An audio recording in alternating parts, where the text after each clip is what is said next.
Hello বন্ধুরা, welcome to my channel দেবী জিচ্ছে রান্না table 7। তো আজকে করেছি আমি পেঁয়াজি। তো বেসনের মধ্যে নুন, হলুদ, পেঁয়াজ ছোটো ছোটো করে কুচি করে দিয়েছি।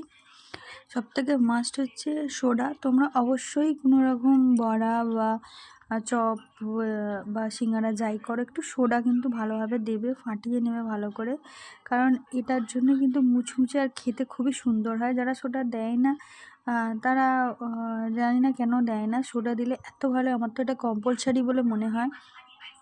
তো তারপরে আমি ভেজে নিচ্ছি, এই যে উল্টে নিচ্ছি। খুবই ভালো লাগে আমার মুচমুচে হওয়ার জন্য।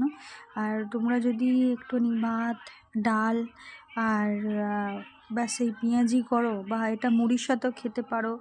তুমি রুটির সাথে তো খাওয়া যাবে না, মুড়ির সাথেও খেতে পারো, দুর্দান্ত খেতে লাগে। তো সবাই এরকম করে দেখো, পেঁয়াজি একটুখানি খাওয়ার সোডা মিশিয়ে দেখো। আর আমি মাঝে মাঝে কী করি না, একটু ময়দা বা আটাও মিশাই। জানি না আমার কেন, আমার এই টেস্টটা খুব ভালো লাগে। মানে একটু পকোড়া পকোড়া, যেমন ধরো চিকেন পকোড়া এইসব হয় না, ওরকম একটুখানি ফিলিংস দেয় এটা একটু আটা বা ময়দা দিলে।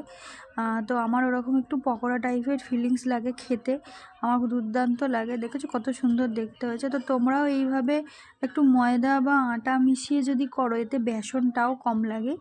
আর সবসময় তো বেসন ঘরে থাকে না, অল্প বেসন হলে একটু আটা বা ময়দা মিশিয়েও যদি তুমি একটু খাওয়ার সোডা দিয়ে করো, একটু পকোড়া পকোড়া ফিলিংস আছে আর দুর্দান্ত খেতে লাগে।